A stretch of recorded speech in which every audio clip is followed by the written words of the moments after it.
This video is brought to you by the best Switch 2 case money can buy, the D-brand Kill Switch. I would never dream of using my Switch 2 in handheld mode without the Kill Switch, since it massively improves ergonomics, provides heaps of protection, and even has a snazzy dock that makes your Switch 2 look like a bit of a statement piece. Best of all, you can get up to $35 off when you click the link below. Stick around to the end of the video to learn more.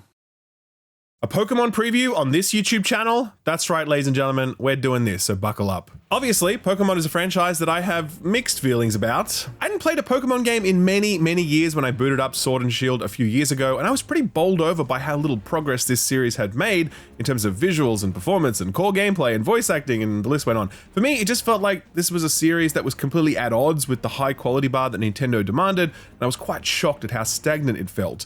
Pokemon Legends Arceus was a real shot in the arm for the franchise, adopting a more open world structure and encouraging more interactions with Pokemon in the field in terms of how you distract or capture them. Still, the open world was woefully barren and it looked terrible, just awful.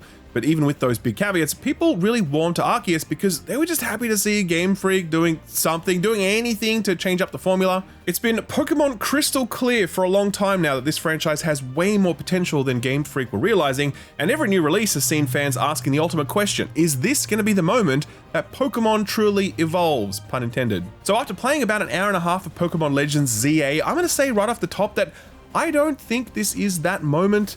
Much like Arceus, I think there are some really positive things here, things that I actually quite enjoyed and that really worked for me as someone who felt like Pokemon's version of turn-based combat had grown really stale. But many of my previous complaints about the franchise remain. This doesn't look great. There's no voice acting. The open world feels rather empty, and I do think that setting the entire thing in a city is going to limit the opportunity for biome diversity, and it's a very whiplash-inducing decision after the expansive natural landscapes of Arceus.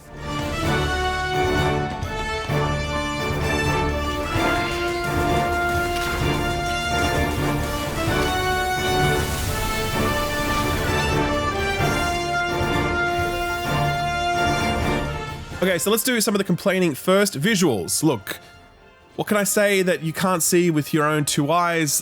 This is Switch 2 gameplay that you see in here. It's a game that's also shipping on the Switch 1, so it's naturally going to be held back by that. But even then, there are many Switch 1 games that look significantly better than this. We've talked for so many years about Pokemon's visuals, and no matter how much we complain, it doesn't change anything. These games will still go on to sell a bajillion copies, no matter what we say. At the same time, this is the first Pokemon game on the Switch 2, and while it does look clean and crisp, and it runs really well, no doubt about that, it also looks decidedly last gen, and honestly, that's being a little generous. I don't think it's at all unreasonable to have expected some more visual uplift here at the start of a new generation, but ZA really doesn't deliver that. Connected to that, I'm not so sure about the decision to set this game entirely in one city. In my hour and a half preview, I was able to cruise around, a modest amount of the city, and it all looked the same. There were some parks and landmarks, etc., but I don't know. Pokemon games have often been journeys through different locations, moving from town to town with different explorable spaces between them, offering up different biomes. I can't offer a definitive take on this since I need to experience the full city to get a sense of just how diverse it is, but having rolled through a portion of it during this preview, I was already feeling like I would have liked to have seen some new locations. For me though, one of the biggest issues is still the continued absence of voice acting. I know that many Pokemon fans don't actually care about environment details because they're all about the Pokemon designs, and fair enough, but voice acting is the sort of thing that can really pull people into a world and a story. And Pokemon continues to not have that. It's still very awkwardly animated cutscenes with text boxes under them, all of the personalities of the characters and all of the drama of the moment hamstrung by silence. So look, all of these things you would have been able to see for yourself if you've seen any of the trailers or gameplay showcases. I've heard some people say that the visuals do, in fact, represent a nice step up into this new hardware generation. And I could agree with those people, but then we'd both be wrong. It is what it is, as much as we might wish it to be different. And maybe it will be different one day, but not today. So the other big problem I had with modern day Pokemon games is that it felt like the turn-based gameplay model had become incredibly stale, and I say that as someone who actually enjoys turn-based combat. Just that Pokemon's wasn't doing anything that it hadn't done like 25 years earlier, and I really needed something fresh. And here's where we get to the good stuff. Pokemon Legends ZA delivers the biggest shake-up to the combat framework that the series has ever seen, and while I have no idea how Pokemon purists will feel about it, I actually quite enjoyed it.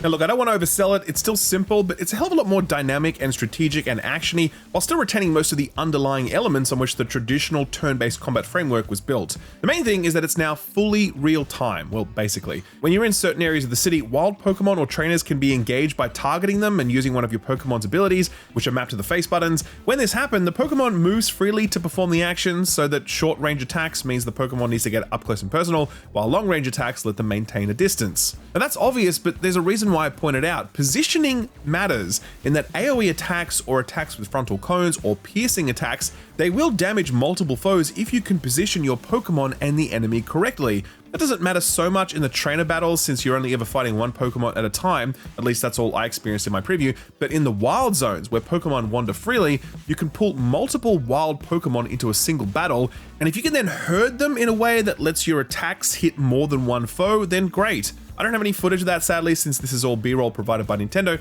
but trust me, it's a tactic I was regularly utilizing while playing. So that's cool, I like that. I also like the cooldown system associated with Pokemon abilities. They're all on timers, and so while you're repositioning your trainer and your Pokemon, and you're waiting for your abilities to come off cooldown, and you're prioritizing different attack types to deal maximum damage, playing Pokemon ZA kind of feels like playing a really simplified version of Xenoblade, and that is something that multiple other people commented on during the preview. Being a sucker for Xenoblade games, this combat rhythm definitely appealed to me, but as I alluded to earlier, I don't know how much hardcore Pokemon fans are going to like this because it is very different. But there are plenty of similarities to the old turn-based system, and they're smartly integrated here. There is a back-end metronome that ticks away, making sure you can't execute attacks simultaneously or quickly summon in a new Pokemon while an enemy is completing their attacks. It also applies to using items since you can't spam 3 revival potions within a single opening of your menu. Again, similar to something like Xenoblade, there's a turn-based quality baked into the real-time action, and it does force you to consider your timing when making tactical decisions.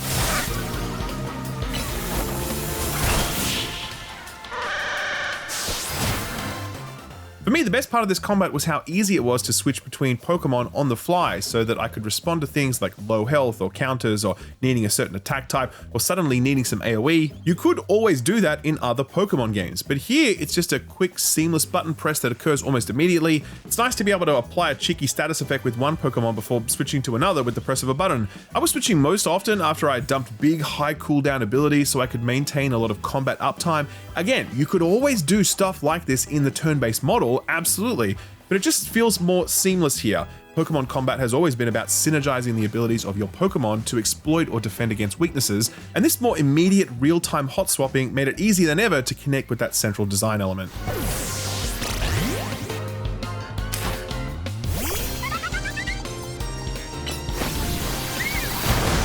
Outside of that, the structure of the world is a little odd. It's a city where by day there are zones where Pokemon roam freely, and at night there are these ZA Royale zones where trainers are just kind of standing around doing nothing, and you pick up these little challenge tickets that'll say something like, perform a sneak attack to initiate a battle, and you have to stay out of line of sight of those trainers so you can then get the jump on them. I found another challenge which was to KO a Pokemon using lightning attacks. Doing these gives you points towards a ticket to the Royale Showdown, which is kind of like a gym battle in that you're facing off against a higher level trainer, and defeating them lets you rank up from Z all the way to A.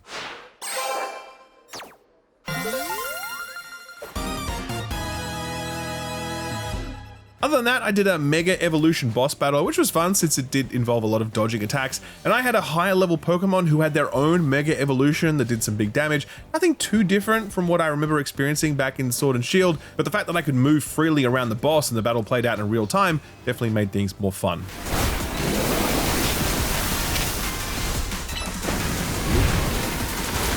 So look, Pokemon Legends ZA is not shaping up to be the kind of game that is going to get me on the Pokemon train, since I think that, like many of you, I am waiting for a more ambitious evolution of the franchise. I think the visuals are not good. I think it's too early to judge the setting, but I am curious about how diverse it ends up being, and the continued absence of voice acting is just such a bummer. This is a world that could have a great little story campaign if Game Freak chose to go in that direction. Having said all of that, I won't lie, I enjoyed the new real-time combat system. It reminded me of other tactical real-time combat systems I've enjoyed, and I think it fits neatly into a Pokemon wrapper, and I felt like this was a great direction for the franchise. I'm not sure if real Pokemon fans will agree with me on that, but this aspect of ZA felt quite modern, while other parts of the package still felt decidedly dated.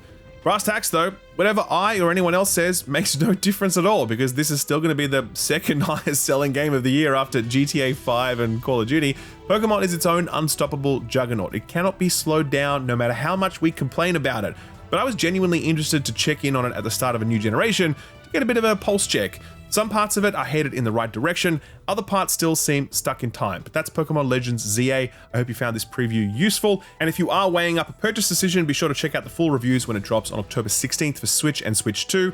Oh, and by the way, I only played in docked mode during this preview, which was kind of a good thing because I really don't like using the Switch in handheld mode without my trusty dbrand Kill Switch case for Nintendo Switch 2. Dbrand's Kill Switch case is the only must-purchase addition for a Switch 2, and I'm not even close to exaggerating. The Kill Switch is a case that not only protects your Switch with a durable travel cover that provides over 100 pounds of crush-proof protection while in transit, and not only is there an option for a game card storage solution that slots into that protective cover, but it also adds ergonomic grips to the Switch 2, taking it from being a device that gives me literal hand cramps to one that I actually love picking up because it's just so comfortable to hold for prolonged play sessions. Oh, but cases like this don't let you detach the Joy-Cons, you say? Well, bam! See? They detach. It's almost like dbrand knew you were going to say that. The back of the Kill Switch is made from a really sturdy material that will protect from scratches, and it even comes with a cover made specifically for the kickstand so that won't get scratched either. But wait!